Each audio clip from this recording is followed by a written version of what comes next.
नमस्ते दोस्तों, आपका स्वागत है मेरी इस YouTube चैनल में।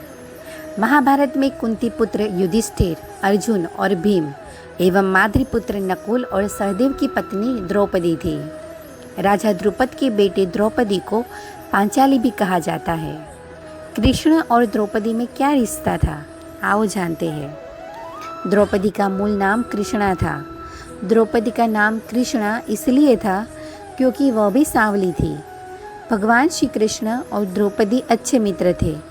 द्रौपदी उन्हें सखा तो कृष्ण उन्हें सखी मानते थे। कृष्ण ने द्रौपदी के हर संकट में साथ देकर अपनी दोस्ती का कर्तव्य निभाया था।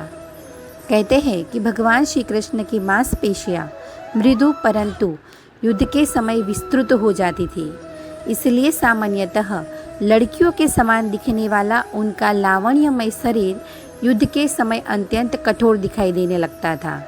कहते हैं कि यही खासियत ने की उंगली भी कट गई थी। उंगली कटने पर श्री कृष्ण का रक्त बहने लगा। तब द्रौपदी ने अपनी साड़ी फाड़कर श्री कृष्ण की उंगली पर बांध दी। इन दती है कि पांडव और कर्ण से पूर्व द्रौपदी कृष्ण चाहती थी। वह उससे शादी करना चाहती थी क्योंकि कृष्ण सभी योद्धाओं में सर्वश्रेष्ठ थे।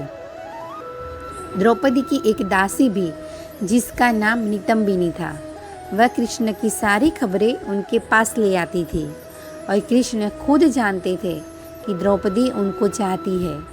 लेकिन एक दिन एक भेंट में श्री कृष्ण ने द्रौपदी को समझाया और उन्हें अर्जुन के बारे में बताया। कहा कि अर्जुन इंद्र का पुत्र है, अर्थात वह देवपुत्र है। वह आर्यों पुत्रों में सर्वश्रेष्ठ है। इस तरह द्रौपदी का मन श्री कृष्ण ने अर्जुन की ओर मोड़ दिया और दोनों मित्र बन गए। यह भी कहते हैं कि द्रुपद चाहते थे कि उनकी पुत्री द्रौपदी का विवाह आर्यावर्त के सर्वश्रेष्ठ योद्धा से हो, जो द्रोण को पराजित कर सके। उन्होंने सबसे पहले अर्जुन के बारे में सोचा, परंतु उनको पता चला कि अर्जुन की मृत्यु वाराणवत में अग्निकांड में हो गई है। इसलिए उन्होंने दूसरे योद्धाओं के बारे में विचार किया। तब उनका ध्यान यादवों के एक छत्र नेता कृष्ण की ओर गया। उन्होंने कृष्ण को पांचाल आमंत्रित किया और उनके आने पर उनसे अपनी पुत्री द्रौपदी का पाणी ग्रहण करने की प्रार्थना की।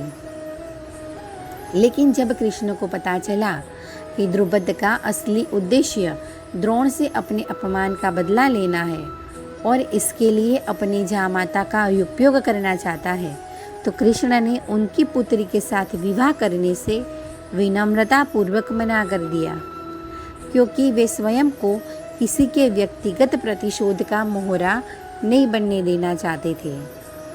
कृष्ण के अस्वीकार से द्रुपद बहुत निराश हुए।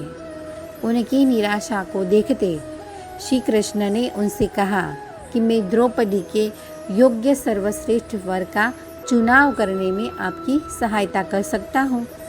द्रुपद ने उनका प्रस्ताव स्वीकार कर लिया।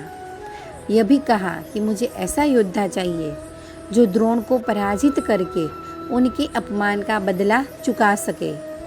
तब उन्होंने सलाह दी कि द्रौपदी के स्वयंवर में धनुर्वेद की एक बहुत कठिन प्रतियोगिता रखिए।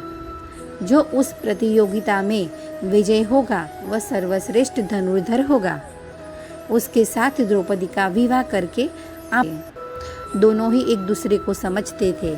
यही कारण था कि जब अर्जुन ने श्री कृष्ण की बहन से विवाह किया तो द्रौपदी ने उसे सहज ही स्वीकार कर लिया।